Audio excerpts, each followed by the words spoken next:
¿Y si Dios no creó al hombre a su imagen, sino que el hombre creó a Dios a la suya? Ludwig Feuerbach dedicó su vida a demostrar que todos los atributos divinos son en realidad las perfecciones humanas proyectadas hacia el cielo y adoradas como si fueran ajenas. El filósofo alemán había descubierto algo revolucionario. La teología es antropología encubierta. Cuando los cristianos hablan del amor infinito de Dios, están hablando de la capacidad humana de amar elevada al absoluto. Cuando hablan de la sabiduría divina, están hablando de la razón humana idealizada. Cuando hablan del poder omnipotente, están hablando del poder humano magnificado hasta el infinito. Este proceso no es un engaño consciente ni una mentira deliberada. Es un autoconocimiento humano indirecto y distorsionado, donde la mente se contempla a sí misma sin reconocerse. El ser humano proyecta sus mejores cualidades en un ser imaginario,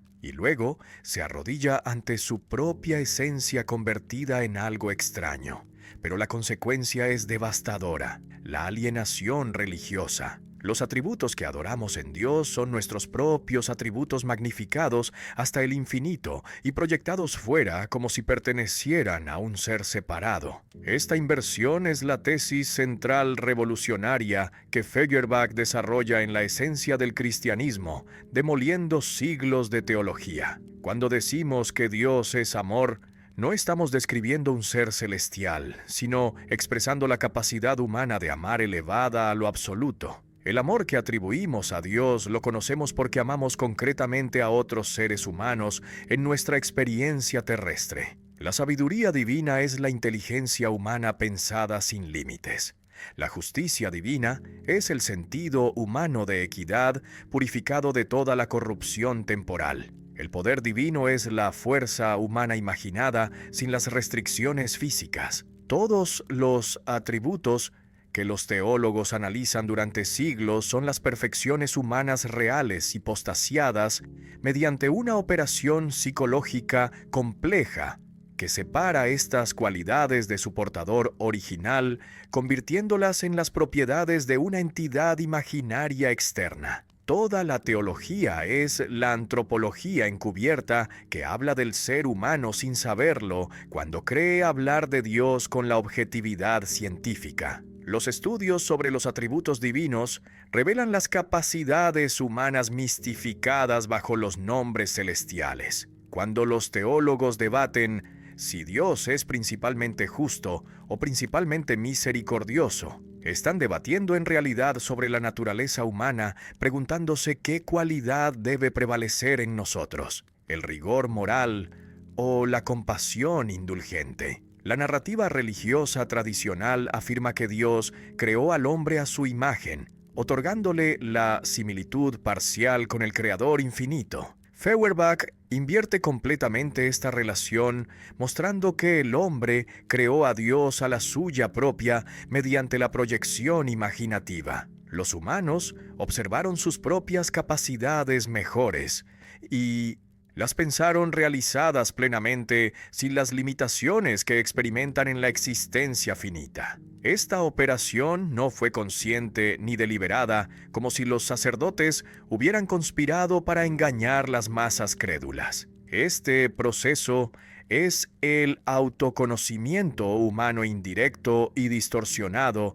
donde la mente se contempla a sí misma sin reconocerse en el espejo divino que construyó. El creyente sincero que adora a Dios no miente ni engaña, sino que expresa genuinamente su veneración por las cualidades que intuye como supremas, aunque no comprenda que son las cualidades humanas proyectadas externamente. La religión es el sueño donde la humanidad se mira indirectamente, descubriendo las verdades sobre sí misma mediante el rodeo teológico. Reconocer esta verdad no destruye los valores cristianos, sino que los devuelve a su lugar humano legítimo, liberándolos de las fundamentaciones sobrenaturales innecesarias. El amor permanece como un valor supremo, aunque ahora lo reconozcamos como una capacidad humana que debemos cultivar concretamente en las relaciones terrestres. La compasión conserva su dignidad sin necesitar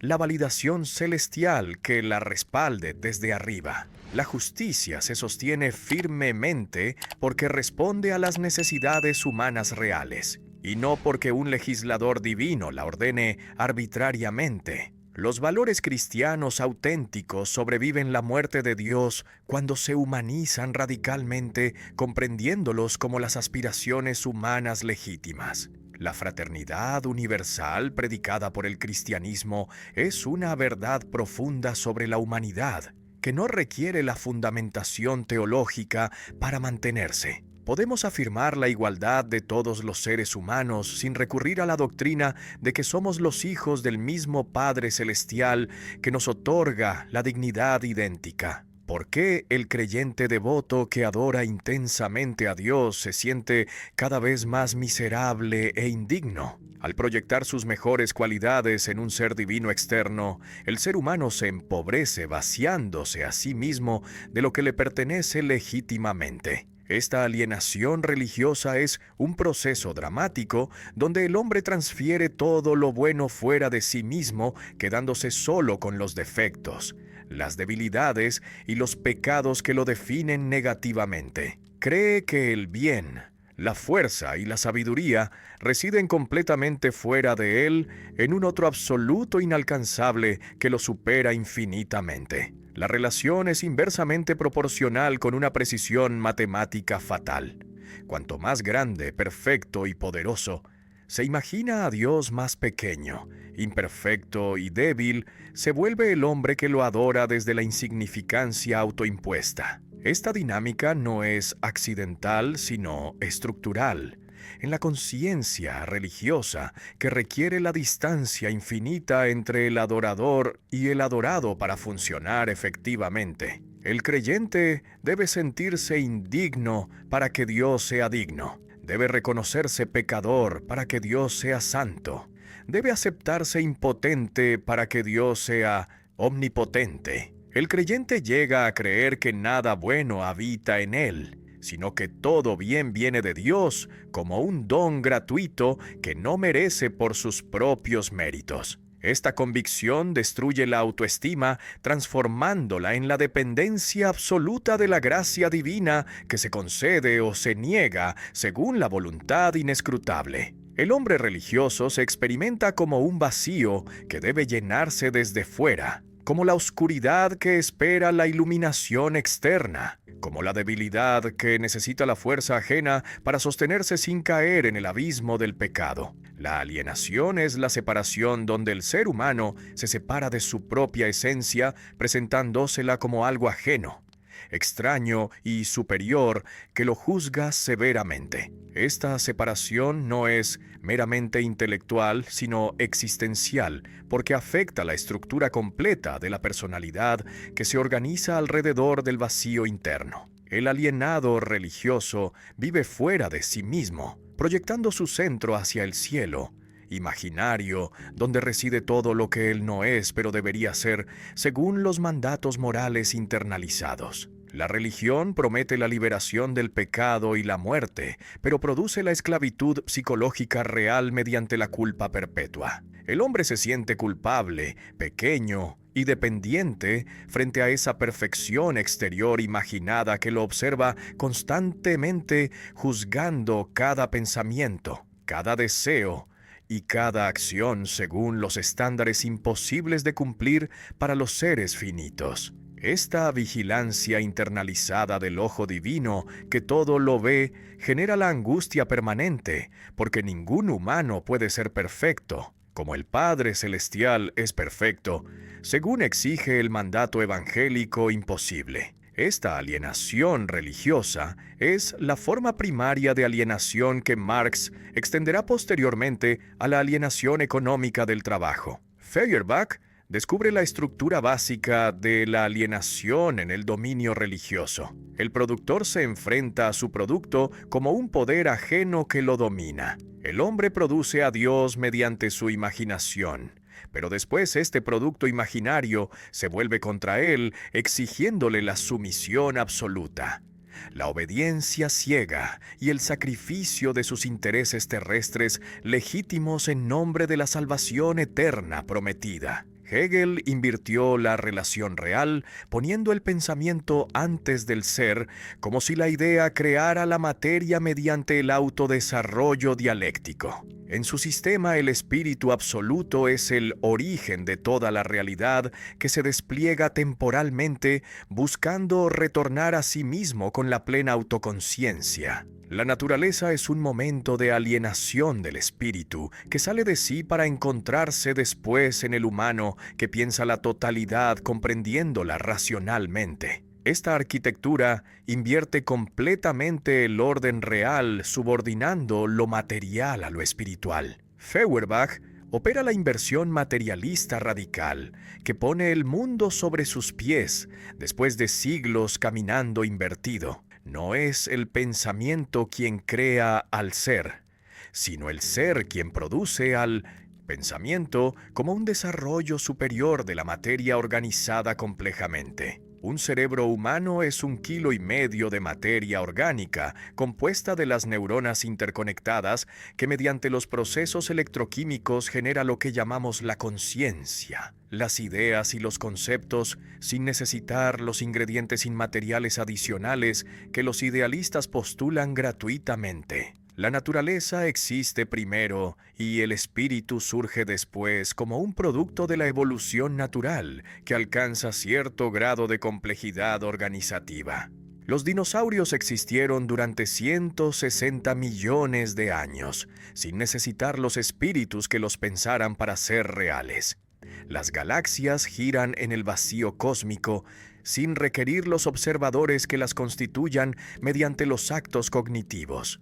Esta independencia ontológica de lo natural respecto a lo espiritual es obvia para el sentido común, pero fue negada por siglos de la filosofía idealista que subordinó lo real a lo pensado. Los seres humanos concretos, finitos, corporales y sensibles son el verdadero sujeto de la realidad, y no ninguna idea universal flotante sin el sustrato material. Las personas específicas que nacen, comen, duermen, trabajan, aman y mueren en los lugares y los tiempos determinados son los únicos sujetos reales que piensan los conceptos abstractos. Las ideas no piensan a sí mismas mediante las contradicciones internas como pretendía Hegel, sino que son los humanos encarnados quienes piensan sobre las ideas abstrayendo las características comunes de las experiencias sensibles particulares. Toda la filosofía debe partir de lo concreto,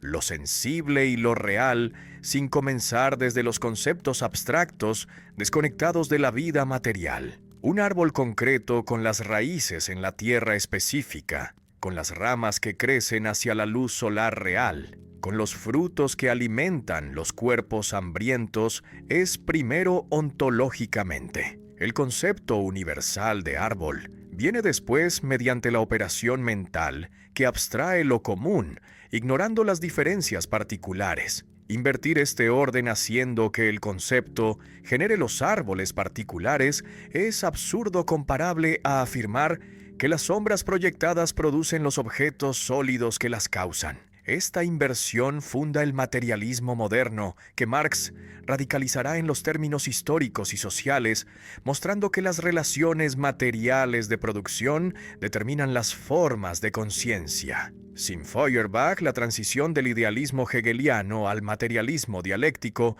hubiera sido imposible porque faltaba el puente conceptual necesario. Los jóvenes hegelianos, incluido Marx, necesitaron esta inversión feuerbachiana para liberarse del sistema que los aprisionaba en el idealismo, permitiéndoles después pensar materialísticamente sobre la historia, la economía y la política revolucionaria. La Trinidad cristiana no es un misterio divino incomprensible, sino la descripción precisa de la estructura completa del ser humano, dividida en 3 dimensiones constitutivas. El Padre representa la razón humana elevada a la infinitud, y la universalidad que piensa lo general, lo eterno y lo necesario trascendiendo las particularidades temporales. Esta capacidad de abstraer los principios universales desde las experiencias concretas es específicamente humana, distinguiéndonos de los animales que permanecen atados a lo inmediato sin poder pensar lo ausente ni lo posible.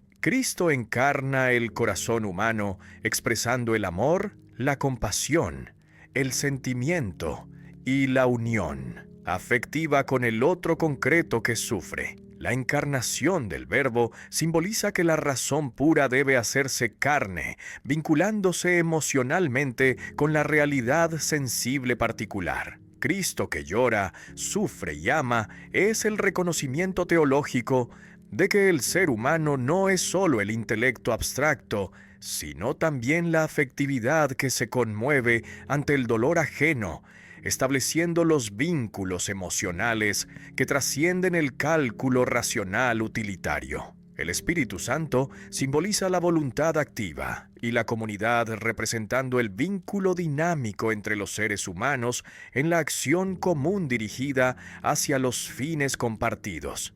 No es un principio individual, sino colectivo que anima las comunidades religiosas, generando la solidaridad práctica. El Espíritu desciende sobre la comunidad reunida y no sobre los individuos aislados, porque representa la dimensión social de la existencia humana que se realiza mediante la cooperación organizada hacia los objetivos que trascienden el interés egoísta particular. La razón, el corazón y la voluntad forman la totalidad de la naturaleza humana expresada teológicamente mediante tres personas divinas que comparten una esencia. Esta Trinidad no es arbitraria, sino que describe las estructuras antropológicas reales que cualquier análisis filosófico serio descubre. El ser humano piensa mediante la razón que busca la verdad universal. Ama mediante el corazón que se vincula afectivamente con otros particulares.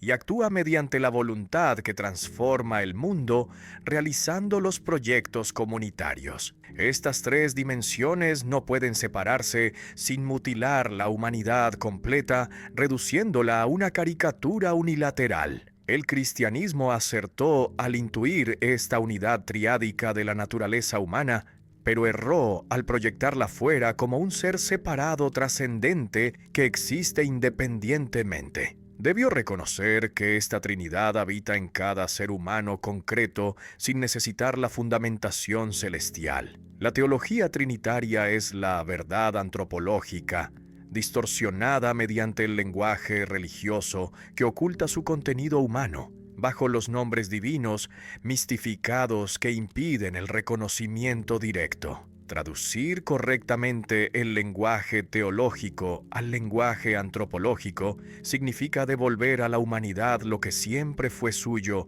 bajo los nombres divinos.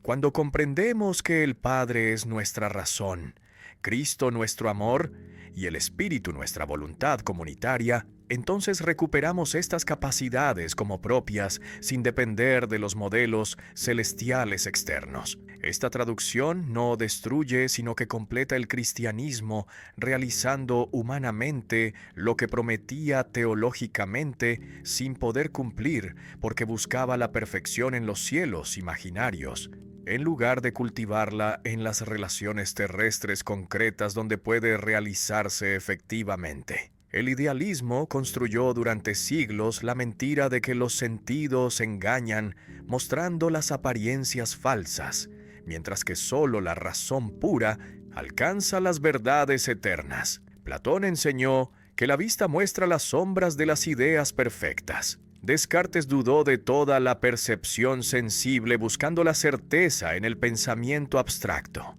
Kant limitó el conocimiento sensible a los fenómenos, dejando las cosas en sí inaccesibles. Esta tradición desprecia sistemáticamente la sensibilidad como una fuente inferior, reservando la verdad para las operaciones mentales que funcionan sin contacto con la materia. Feuerbach defiende la experiencia sensible como la fuente primera y legítima de todo el conocimiento verdadero, invirtiendo la jerarquía tradicional. Los sentidos no engañan, sino que revelan la realidad tal como es, proporcionando el acceso directo a lo real sin las mediaciones conceptuales que distorsionen.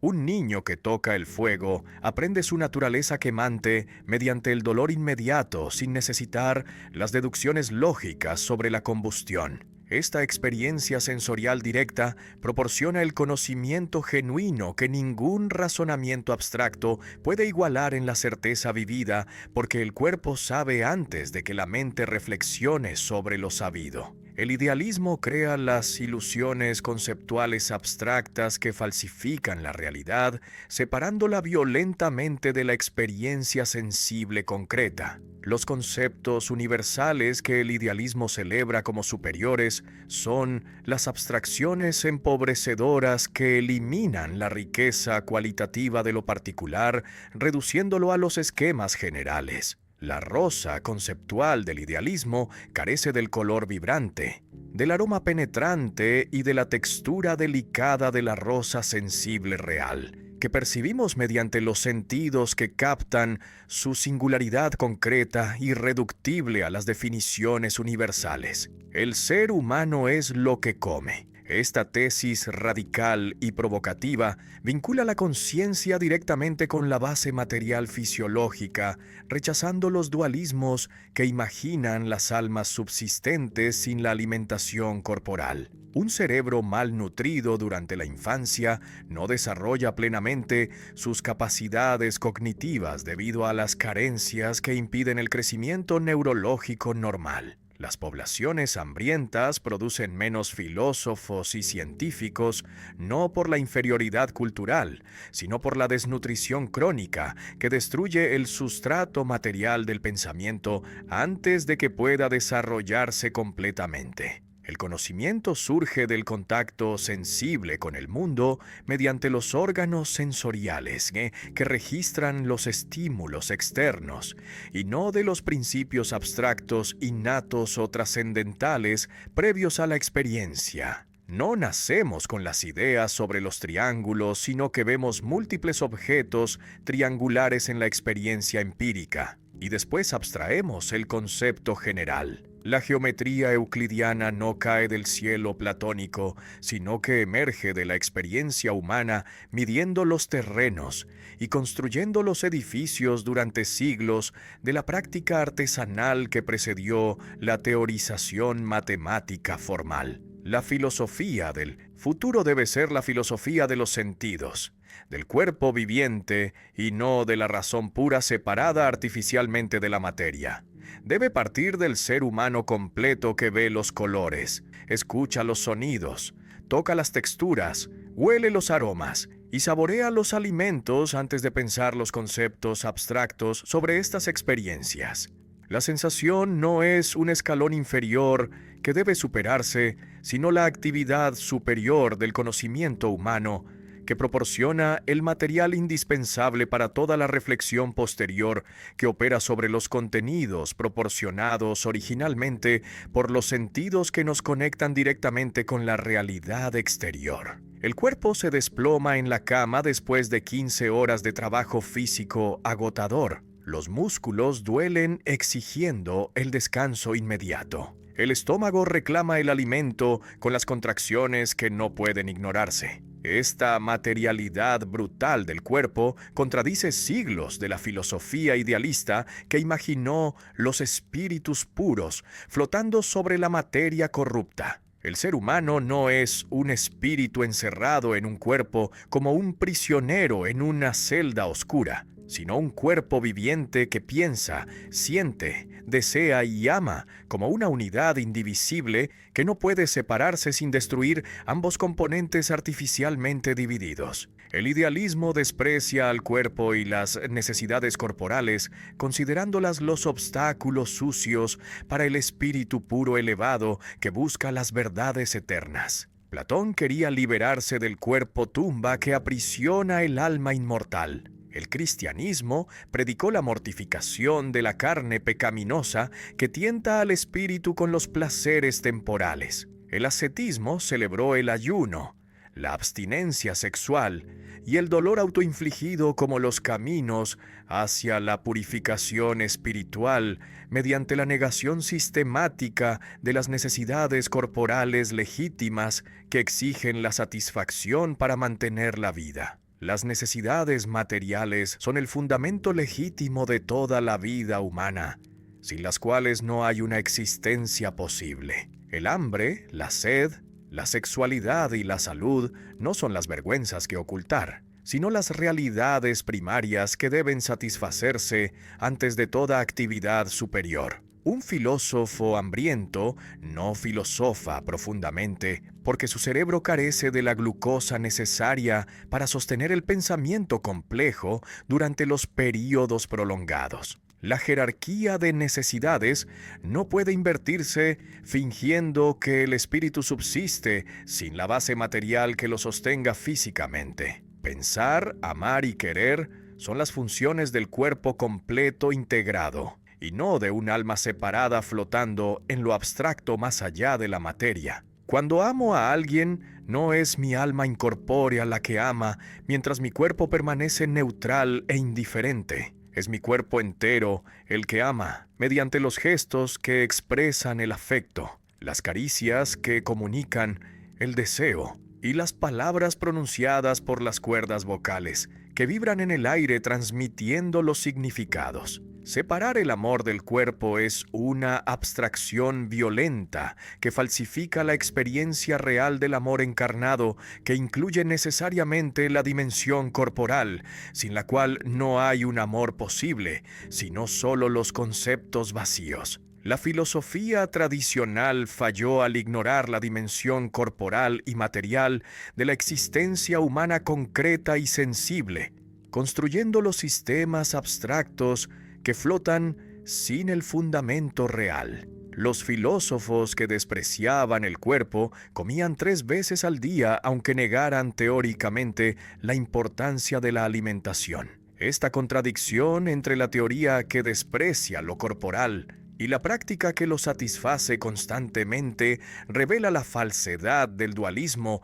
que no puede vivirse consistentemente aunque se predique doctrinalmente. Esta filosofía del cuerpo fundamenta la crítica posterior a todas las formas de espiritualismo que niegan, desprecian o minimizan lo material, intentando subordinarlo a lo espiritual. El materialismo feuerbachiano no niega las capacidades superiores humanas, pero las comprende como emergentes de las bases corporales sin las cuales no pueden existir realmente. El pensamiento más abstracto requiere un cerebro material funcionando correctamente con el oxígeno, los nutrientes y la temperatura adecuada. Esta dependencia no es accidental sino constitutiva, revelando que somos fundamentalmente los cuerpos vivientes que piensan, y no los espíritus que temporalmente habitan los cuerpos ajenos, esperando liberarse mediante la muerte. La naturaleza existe independientemente de todo espíritu, pensamiento o idea,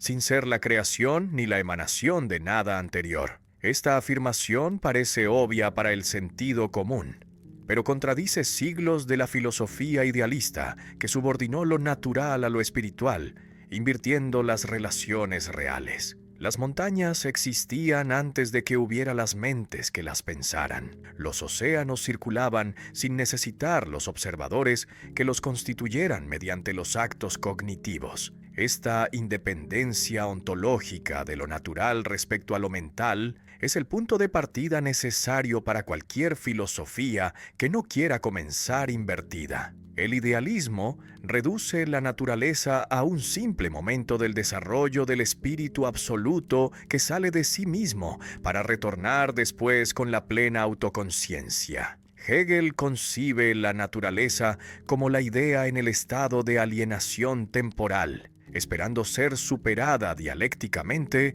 por el espíritu que la comprende racionalmente. Esta subordinación invierte completamente la relación real porque trata lo primero como derivado y lo derivado como primero, generando las confusiones que impiden comprender correctamente la posición del ser humano en el cosmos material. La primacía ontológica absoluta de lo natural sobre lo espiritual se establece mediante la observación directa del orden temporal. Primero existe la naturaleza, produciendo las formas cada vez más complejas de la organización material. Después surge el pensamiento como un producto tardío de la evolución biológica, que alcanzó cierto grado de complejidad cerebral, permitiendo la autoconciencia reflexiva. Los dinosaurios vivieron 160 millones de años sin los pensamientos abstractos, demostrando que la naturaleza no necesita a los espíritus para existir realmente.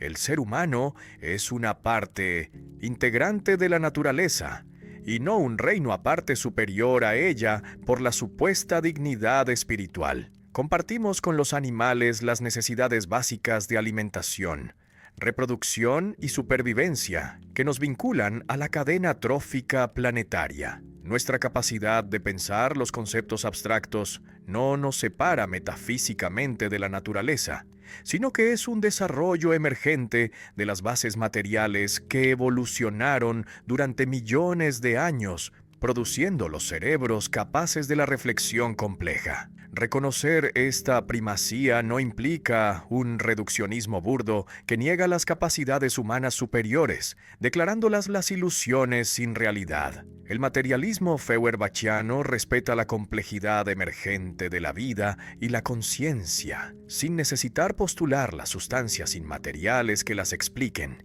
Los niveles superiores de organización poseen las propiedades nuevas y irreductibles al nivel inferior, pero emergen de él sin las discontinuidades metafísicas que requieran las intervenciones sobrenaturales. La conciencia es real, aunque sea un producto de las neuronas organizadas complejamente mediante las arquitecturas que la evolución construyó mediante la selección natural. El naturalismo filosófico que Feuerbach funda no niega las capacidades humanas superiores, pero las entiende como el desarrollo de la base material natural. El pensamiento abstracto, el lenguaje simbólico, la creatividad artística y la reflexión moral son reales sin necesitar las almas inmateriales que las produzcan. El cerebro material es suficientemente complejo para generar estas capacidades mediante los procesos que la neurociencia contemporánea investiga empíricamente, descubriendo las correlaciones sistemáticas entre la actividad neuronal y la experiencia consciente que confirman la base material de lo mental. ¿Qué tienen en común el cristianismo primitivo que compartía los bienes y el cristianismo inquisitorial que quemaba a los herejes? La fe y el amor son dos principios opuestos y contradictorios dentro del propio cristianismo histórico, que evolucionó desde la religión del amor hacia la religión de la fe autoritaria. Esta transformación es una decadencia histórica que Feuerbach analiza, distinguiendo radicalmente entre ambos principios, para mostrar cómo el cristianismo traicionó su esencia original, subordinando el encuentro humano directo al sometimiento ante las autoridades externas que definen las ortodoxias. La fe, entendida como la obediencia ciega a los misterios externos, los dogmas impuestos y las autoridades eclesiásticas, separa, divide y somete a los creyentes mediante las jerarquías que controlan la interpretación correcta. Creer lo que no entiendes, porque la Iglesia lo declara verdadero. Aceptar las doctrinas que contradicen la razón, porque la tradición las preserva. Someterte a los sacerdotes que median entre tú y lo divino. Esta estructura genera la dependencia infantil, donde el creyente renuncia a su autonomía intelectual confiando en los intermediarios que poseen supuestamente el acceso privilegiado a las verdades reveladas inaccesibles directamente. El amor une sin las mediaciones externas, porque fluye directamente entre los seres humanos que se reconocen mutuamente, sin necesitar las jerarquías ni las doctrinas abstractas. Amar no requiere los credos teológicos complicados que justifiquen el vínculo afectivo ni los rituales sacramentales que lo consagren oficialmente. Dos personas que se aman establecen la relación inmediata sin los intermediarios eclesiásticos que autoricen su unión mediante las ceremonias que cobran la validez solo cuando la institución las reconoce. Esta inmediatez del amor es su superioridad sobre la fe, que siempre necesita los mediadores que interpreten, autoricen y controlen. El cristianismo primitivo era la religión del amor, que predicaba la igualdad radical y la solidaridad con los pobres sin preocuparse por las definiciones teológicas precisas. Las primeras comunidades compartían los bienes materialmente sin las distinciones de la propiedad privada, cuidaban los enfermos sin las discriminaciones y rechazaban las jerarquías sociales romanas que dividían los amos y los esclavos como naturales e inmutables. Esta práctica amorosa concreta es el núcleo genuino del mensaje cristiano que transformaba las vidas mediante la acción solidaria visible en las comunidades igualitarias que escandalizaban al imperio. El cristianismo dogmático lo convirtió en la religión de la fe, subordinando el amor a la ortodoxia doctrinal que exige la adhesión intelectual. Los concilios definieron los dogmas complejos, declarando las herejías que merecían la excomunión o la muerte. Las jerarquías eclesiásticas controlaron la interpretación verdadera, excluyendo las lecturas alternativas. Las inquisiciones persiguieron las desviaciones teológicas, quemando los cuerpos para salvar las almas mediante la violencia santificada. Esta transformación del encuentro humano directo, horizontal y afectivo al sometimiento vertical ante los poderes externos imaginarios es la degeneración que niega el espíritu original. Recuperar el amor significa secularizar el cristianismo, realizándolo humanamente, sin la teología que lo mistifique mediante los conceptos sobrenaturales. No necesitamos creer en la Trinidad para practicar la solidaridad efectiva con los oprimidos, ni aceptar la transubstanciación para compartir el pan con los hambrientos que necesitan el alimento material, y no las explicaciones metafísicas. Los valores cristianos auténticos sobreviven la muerte de Dios cuando se reconocen como los valores humanos que merecen el cultivo por su capacidad de crear los vínculos genuinos entre las personas concretas que se reconocen mutuamente como iguales en la dignidad fundamental sin necesitar las fundamentaciones celestiales. Un perro conoce su hambre inmediata, su territorio específico y su manada concreta, pero no puede pensar la especie canina como la totalidad universal. El ser humano posee la autoconciencia de especie que le permite pensar la humanidad entera, lo universal y lo infinito, trascendiendo su existencia individual particular limitada. Esta capacidad distingue radicalmente al hombre del animal que vive su vida sin poder pensarla como especie, porque carece de la conciencia de lo universal más allá de sí mismo. El animal permanece atado a lo inmediato, sin poder abstraer lo ausente ni imaginar lo posible. El animal no puede pensarse como especie porque le falta el lenguaje simbólico que permite representar lo universal mediante los signos arbitrarios. Un gato no reflexiona sobre la naturaleza felina ni se pregunta qué significa ser gato. Simplemente es un gato sin la distancia reflexiva que le permita objetivarse a sí mismo como un miembro de una categoría general. Esta inmediatez es la limitación que impide trascender la particularidad hacia lo universal que caracteriza el pensamiento humano capaz de la abstracción conceptual. En el amor y en el pensamiento, el individuo trasciende su límite finito, reconociéndose en el otro, que inicialmente parece extraño y diferente. Amar es experimentar que el otro no es simplemente diferente, sino que comparte la misma esencia humana que yo poseo, permitiendo la identificación que supera la separación. Pensar los conceptos universales es captar lo común a todos los casos particulares, superando la inmediatez de la experiencia individual que solo muestra las instancias concretas sin revelar directamente la universalidad. Ambas operaciones presuponen la capacidad de trascender el yo hacia lo universal que nos constituye como especie.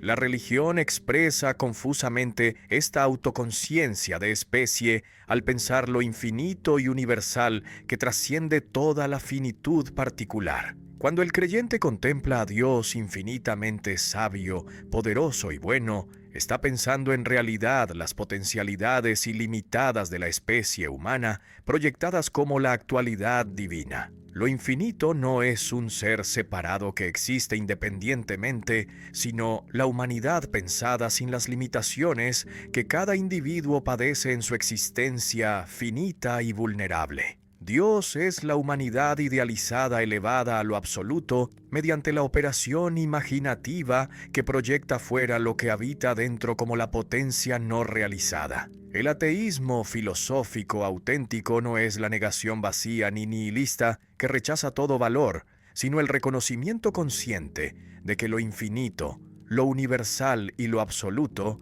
es la humanidad misma realizándose históricamente. Negar a Dios es afirmar radicalmente que los humanos somos los portadores de las perfecciones que antes proyectábamos celestialmente, imaginando los propietarios sobrenaturales. La infinitud del conocimiento humano que crece sin los límites definidos, la universalidad del amor humano que puede incluir a toda la especie, y la creatividad ilimitada del trabajo humano que transforma el mundo son las realidades terrestres sin necesitar las garantías celestiales que las fundamenten desde los cielos imaginarios. El verdadero infinito no está en ningún Dios separado, trascendente, sino en la capacidad humana de pensar, amar y realizar lo universal concretamente mediante la acción histórica. La ciencia acumula los conocimientos sin el término final predeterminado,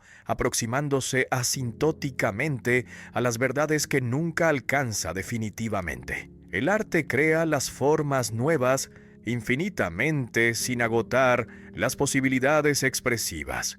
La solidaridad puede extenderse universalmente, abarcando toda la humanidad sin las exclusiones arbitrarias. Esta infinitud realizada históricamente es más genuina que la infinitud atribuida a Dios, que permanece abstracta sin realizarse concretamente en el mundo material donde vivimos. Nadie existe verdaderamente solo para sí mismo aislado en una mónada individual cerrada sin las ventanas hacia el exterior. El ser humano se realiza plenamente solo en la relación concreta con otro ser humano que lo interpela, lo reconoce y lo transforma mediante el encuentro. Esta verdad ontológica contradice el individualismo moderno que imagina los sujetos autosuficientes relacionándose después por la conveniencia o el contrato como si la relación fuera un añadido opcional a una existencia ya completa. Pero la relación no es accesoria, sino constitutiva,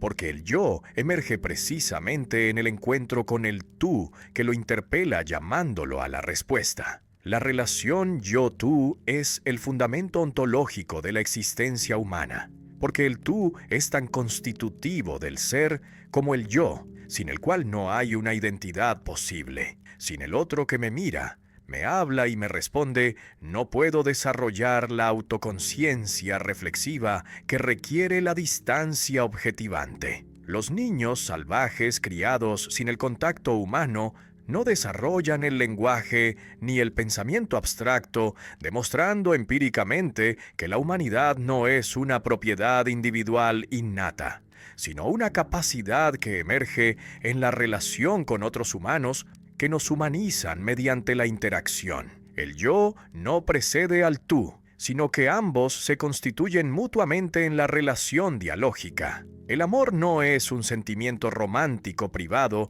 que ocurre dentro de un sujeto aislado sin afectar la realidad externa. Es la forma superior de conocimiento que conoce al otro en su realidad concreta y vulnerable sin reducirlo a las categorías abstractas que lo clasifican desde fuera. Amar es conocer singularmente, captando la unicidad irreductible del otro, que no se agota en las propiedades universales compartidas con otros miembros de la misma categoría. Este conocimiento amoroso es superior al conocimiento científico que observa los objetos, porque reconoce al otro como un sujeto que me mira también transformándome en un objeto de su mirada que me constituye parcialmente sin anular mi subjetividad. Dios surgió de la necesidad humana de un tú absoluto, que nunca falle, nunca abandone, nunca decepcione ni muera, jamás proporcionando la seguridad existencial. Los otros humanos son finitos,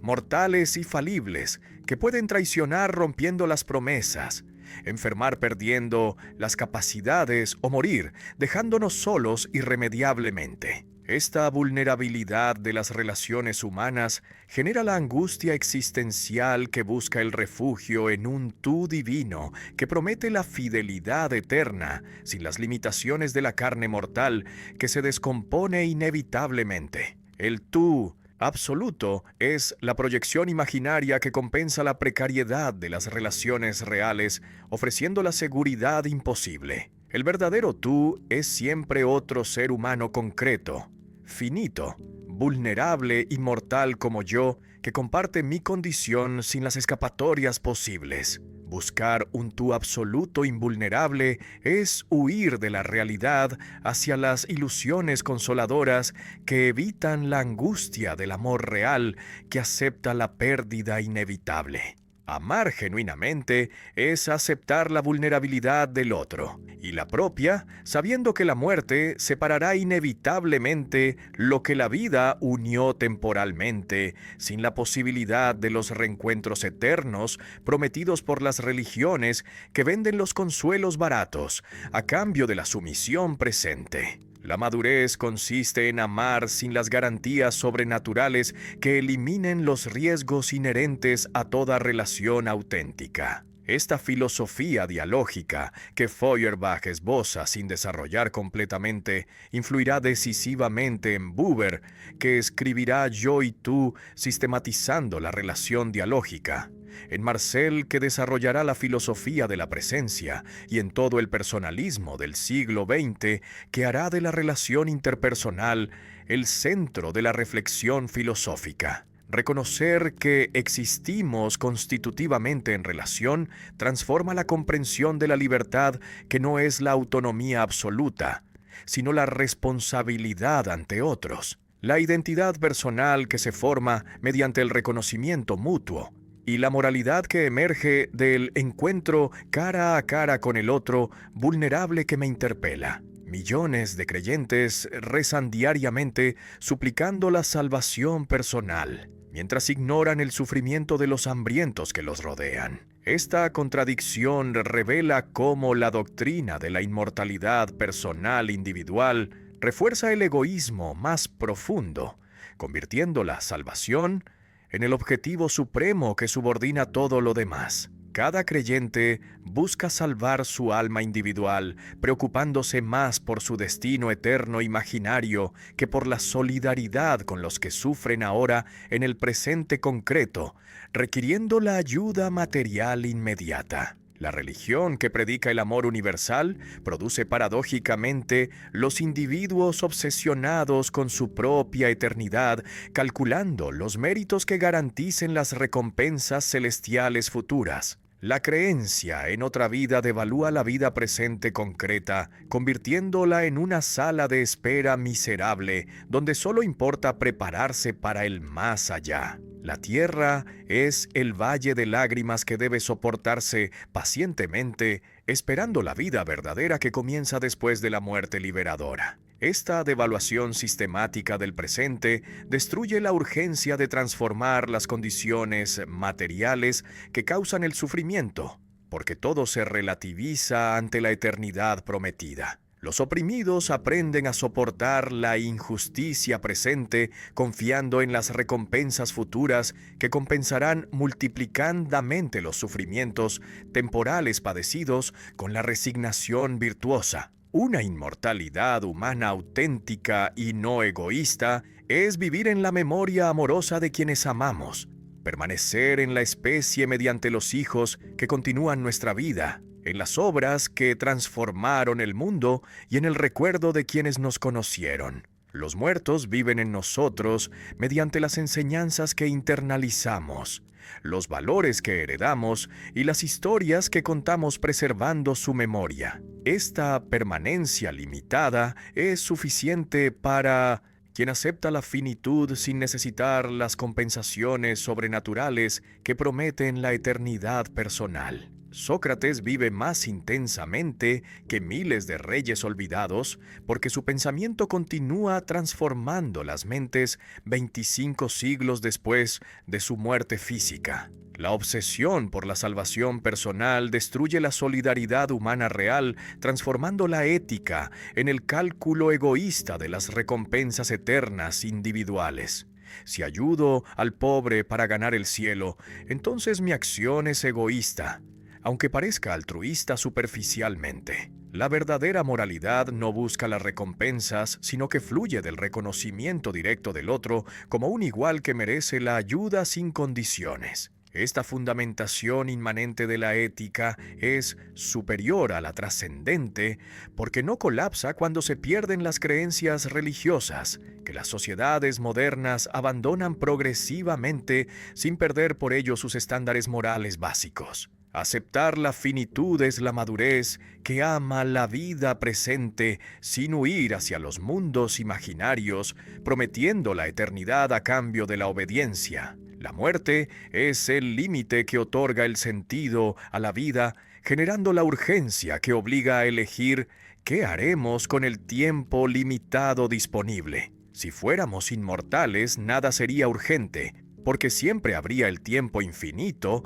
para realizar cualquier proyecto, postergando indefinidamente las decisiones difíciles que definen quiénes somos mediante las elecciones concretas que tomamos enfrentando las situaciones límite. Dejar de proyectar la vida verdadera en el cielo permite vivirla plenamente aquí en la tierra, recuperando la esencia alienada que se había transferido a los mundos imaginarios. La vida terrestre deja de ser la preparación para otra vida, convirtiéndose en la única vida real que merecemos vivir intensamente sin esperar las recompensas futuras. Esta recuperación de lo alienado es la liberación que nos devuelve la responsabilidad total sobre nuestra existencia, sin poder delegar en los dioses que nos salven de las consecuencias de nuestras acciones, ni que nos proporcionen los sentidos prefabricados que debemos simplemente obedecer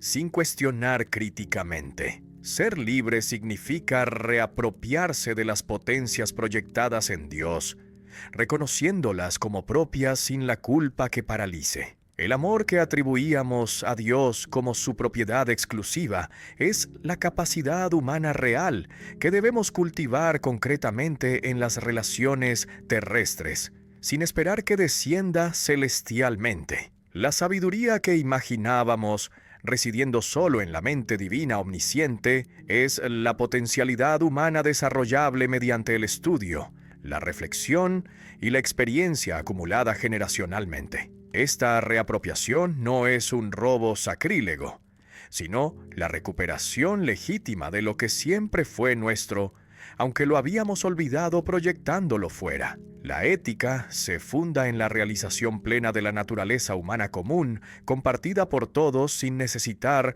los mandatos divinos externos arbitrarios. El bien no es la voluntad caprichosa de Dios que podría ordenar cualquier cosa según su arbitrio absoluto, sino lo que corresponde objetivamente a la esencia humana desarrollada completamente sin las mutilaciones. Respetar al otro, Ayudar al vulnerable y buscar la justicia son las exigencias que brotan de nuestra naturaleza social, y no las imposiciones externas que debemos obedecer ciegamente. Esta fundamentación naturalista de la moral es más sólida que la teológica, porque no colapsa cuando se pierde la fe religiosa. El bien corresponde a lo que permite el florecimiento humano integral, desarrollando las capacidades constitutivas sin las represiones innecesarias. Lo malo es lo que impide, mutila o destruye las posibilidades humanas, reduciendo la vida a la mera supervivencia biológica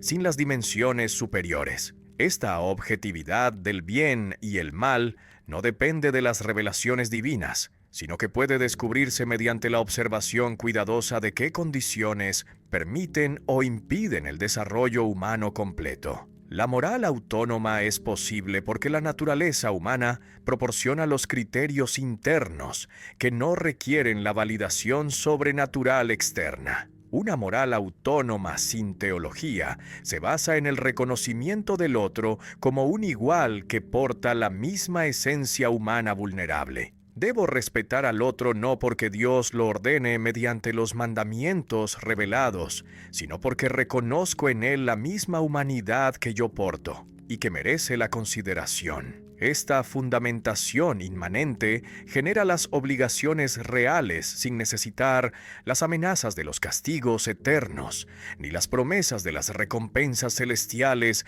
que conviertan la moralidad en un negocio donde se obedece esperando los beneficios futuros calculados egoístamente. Los valores cristianos auténticos no se destruyen, sino que se humanizan radicalmente, conservándose como los valores humanos realizables. El amor universal predicado por el cristianismo es una aspiración legítima, aunque difícil de realizar, que no requiere la fundamentación teológica para mantenerse como un ideal. La justicia para los oprimidos sigue siendo una exigencia moral, aunque no la ordene ningún Dios. La compasión con los que sufren permanece como una virtud central sin necesitar la validación celestial. Estos valores sobreviven la muerte de Dios cuando se reconocen como profundamente humanos, expresando nuestra naturaleza social que requiere la solidaridad para funcionar adecuadamente.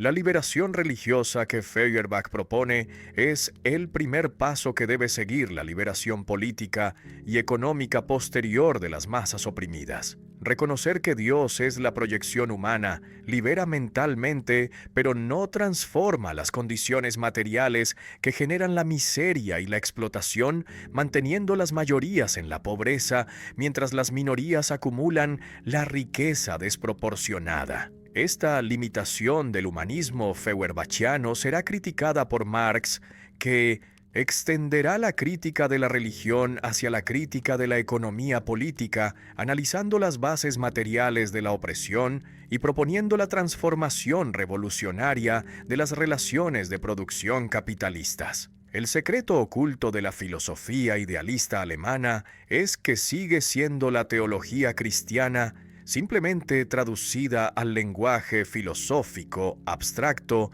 más sofisticado que impresiona, sin transformar el contenido religioso fundamental. Esta revelación demoledora de Feuerbach desmascara el supuesto radicalismo de los jóvenes hegelianos que creían haber superado la religión mediante los conceptos especulativos refinados. Hegel no superó la religión, sino que la conservó en la forma especulativa donde el espíritu absoluto es Dios, con otro nombre técnico que oculta la continuidad esencial con la tradición teológica cristiana que permanece activa bajo la superficie conceptual. El espíritu absoluto hegeliano que se desarrolla dialécticamente mediante las contradicciones internas es el Dios cristiano rebautizado filosóficamente. La creación del mundo mediante la alienación del espíritu reproduce la doctrina cristiana de la creación divina. El retorno del espíritu a sí mismo mediante el conocimiento humano reproduce la doctrina de la salvación, donde Dios se reconcilia con su creación. La encarnación de la idea en la naturaleza reproduce la encarnación del Verbo en Cristo. Estas similitudes estructurales no son accidentales sino esenciales, porque Hegel nunca abandonó realmente el marco teológico cristiano, aunque lo vistiera con los ropajes conceptuales que lo disfrazaban sin eliminarlo completamente. Los hegelianos de izquierda, como Bruno Bauer y Arnold Ruge, permanecen prisioneros del método idealista, aunque critiquen agresivamente el contenido religioso concreto de las iglesias, atacando los dogmas específicos. Creen que superan la religión negando a Dios, mientras mantienen la estructura idealista que subordina el ser al pensamiento, reproduciendo la relación teológica, donde el espíritu crea la materia. Esta crítica, que permanece dentro del idealismo, es superficial, porque ataca las consecuencias sin tocar las raíces que las generan necesariamente. Cambiar los nombres sin cambiar la estructura es una operación cosmética que mantiene intacta la teología bajo las nuevas etiquetas que la disfrazan temporalmente. La filosofía especulativa post-hegeliana sigue operando con las categorías teológicas inconscientes bajo la apariencia falsa de un radicalismo ateo que impresiona a quienes no detectan las continuidades ocultas. La idea que se desarrolla a sí misma es el logos divino que crea el mundo mediante la palabra. El espíritu que retorna a sí mismo es el Dios que se reconcilia con su creación mediante la redención. La dialéctica de la alienación y la reconciliación reproduce la narrativa cristiana de la caída y la salvación, sin nombrarla explícitamente, pero conservando su estructura fundamental que organiza el pensamiento desde abajo sin que los filósofos lo reconozcan conscientemente. La verdadera superación de la religión no es negarla desde dentro del idealismo que conserva sus categorías fundamentales, sino abandonar completamente el terreno idealista hacia el materialismo que invierte la relación poniendo el ser antes del pensamiento. No basta con negar a Dios si se mantiene la prioridad ontológica del espíritu sobre la materia, porque esta prioridad es la estructura teológica básica que genera necesariamente todas las doctrinas religiosas específicas. Solo el materialismo que afirma la primacía de la naturaleza sobre el espíritu rompe definitivamente con la teología, eliminando sus raíces y no solo sus ramas visibles. Una filosofía radicalmente nueva debe partir del ser humano concreto que come, trabaja, ama y muere en las condiciones materiales específicas, y no de los conceptos abstractos heredados directamente de la teología que flotan sin el fundamento real. Los seres humanos reales que producen su vida material mediante el trabajo son el punto de partida correcto que no reproduce las estructuras teológicas ocultas. Esta filosofía materialista que Feuerbach propone será desarrollada por Marx en los términos históricos y sociales, mostrando cómo las relaciones de producción determinan las formas de conciencia, incluyendo las religiosas, que expresan las alienaciones económicas reales que deben transformarse mediante la praxis revolucionaria. En 1677, Spinoza publicó la Ética, identificando a Dios con la naturaleza mediante la fórmula Deus sive natura, que escandalizó a los teólogos de todas las confesiones. Este panteísmo fue un intento valiente de superar la teología personal que imaginaba a Dios como un ser separado que gobierna el mundo desde fuera mediante la voluntad libre. Spinoza disolvió la trascendencia divina, haciendo de Dios la sustancia única inmanente que se expresa mediante los infinitos atributos de los cuales conocemos dos: la extensión y el pensamiento. Esta inmanencia radical eliminaba el dualismo entre el creador y la creación que la teología cristiana mantenía, separando radicalmente a Dios del mundo. Pero el panteísmo espinosista conserva todavía la estructura teológica fundamental subyacente porque sigue pensando teológicamente lo natural con las categorías religiosas que no corresponden a la realidad material. Llamar divina a la naturaleza no la transforma realmente, sino que proyecta sobre ella los atributos que no le corresponden, generando las confusiones. La naturaleza no es sabia, ni buena, ni justa como el Dios teológico. Es indiferente a los valores humanos, funcionando mediante las leyes físicas, que no consideran el sufrimiento de los seres vivos, que aplasta sin la compasión mediante los terremotos, las enfermedades y la muerte, que distribuye aleatoriamente sin los criterios morales. La identificación de Dios con la naturaleza no basta para superar la teología si se sigue usando el nombre divino que arrastra consigo las connotaciones valorativas. Spinoza invierte correctamente al teísmo, que separaba radicalmente a Dios del mundo, pero no completa la superación necesaria, porque mantiene el nombre divino, sugiriendo que la naturaleza merece la adoración religiosa. La naturaleza no es Dios, simplemente es la naturaleza sin más atributos teológicos que la mistifiquen, convirtiéndola en un objeto de la veneración religiosa. Eliminar el nombre es el paso final necesario que Spinoza no dio porque permaneció prisionero del lenguaje teológico, aunque lo transformara radicalmente. Llamar divina a la naturaleza es todavía proyectar sobre ella los atributos que no le corresponden, porque la naturaleza es indiferente sin los propósitos ni los valores. Los terremotos destruyen las ciudades sin distinguir entre los justos y los injustos. Las enfermedades atacan los niños inocentes sin considerar los méritos morales.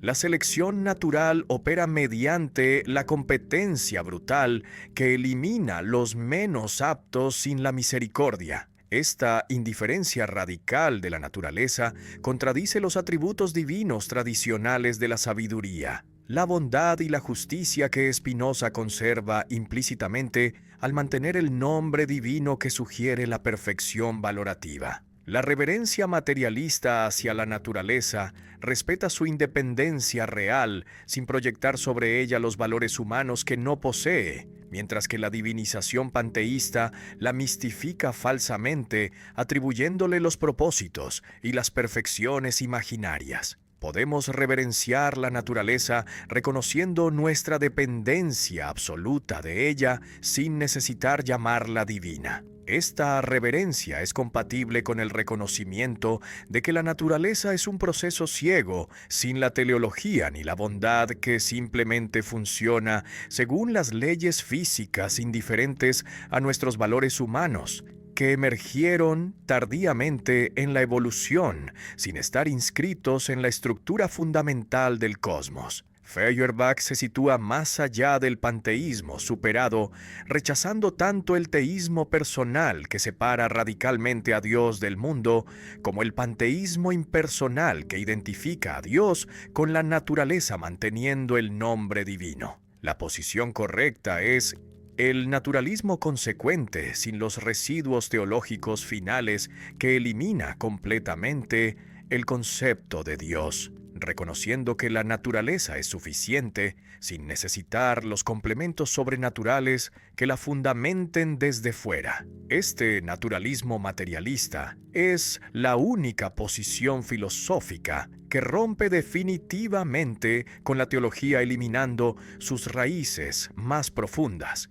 y no solo sus manifestaciones superficiales más evidentes. ¿Puede haber la espiritualidad sin los dioses trascendentes que la fundamenten desde los cielos imaginarios? Feuerbach no busca destruir los valores auténticos del cristianismo que enriquecieron la civilización occidental, sino rehumanizarlos completamente y realizarlos concretamente en la tierra sin necesitar los cielos que los validen. Esta es la paradoja final. Preservar lo mejor del cristianismo, eliminando a Dios que supuestamente lo fundaba. Propone una espiritualidad materialista, donde la razón que busca la verdad, el amor que une los corazones y la comunidad humana que sostiene a sus miembros, ocupan el lugar de lo divino anteriormente alienado en las proyecciones celestiales. La filosofía del futuro será materialista, rechazando los idealismos que subordinan la materia al espíritu,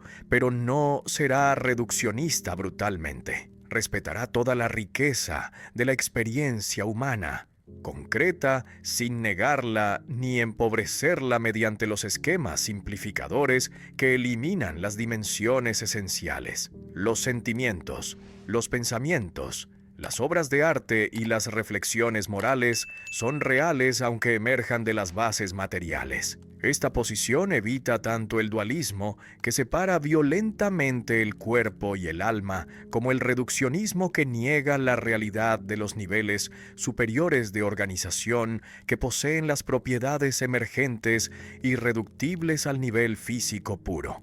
Debe partir del ser humano completo que integra el cuerpo con sus necesidades materiales, los sentidos que conocen el mundo mediante el contacto directo, las necesidades que motivan las acciones, los afectos que vinculan con otros, el pensamiento que abstrae los universales y la relación dialógica con los otros seres humanos que constituye la identidad personal. Esta totalidad fue fragmentada por las filosofías dualistas que separaron artificialmente las dimensiones que existen integradas en la experiencia vivida concretamente. La filosofía del futuro debe restablecer esta unidad respetando la complejidad sin reducirla ni fragmentarla mediante las abstracciones que falsifican la realidad. La nueva religión es el amor a la humanidad, no como una abstracción vacía que ama la especie, ignorando los individuos, sino como un compromiso concreto con los seres humanos reales y finitos que sufren las necesidades materiales inmediatas. No basta con amar la humanidad en general mientras se ignora a los vecinos particulares que necesitan la ayuda.